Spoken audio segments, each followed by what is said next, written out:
বিসমিল্লাহির রহমানির রহিম। আবার জানেন, বাজেট আজকে বাংলাদেশের বাজেট পেশ করা হবে মহান জাতীয় সংসদে।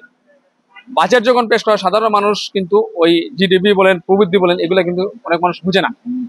বাজেট যখন পেশ হয়, মানুষ পরদিন কিন্তু যাবে কালকে বাজারে গিয়ে দেখবে যে চাউলের দাম, নিত্য প্রয়োজনীয় জিনিসের দাম তার সহনীয় পর্যায়ে আছে না বেড়েছে, সেটা দেখে।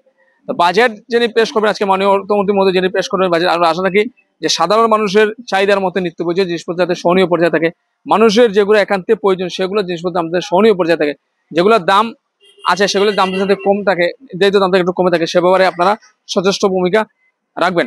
মাননীয় অর্থমন্ত্রী যিনি আছেন তিনি কিন্তু সামার সাহেব যখন পররাষ্ট্রমন্ত্রী ছিলেন তখন তিনি কিন্তু পররাষ্ট্র সচিব ছিলেন। দিনাজপুরের সন্তান, 81 বছর বয়স ওনার।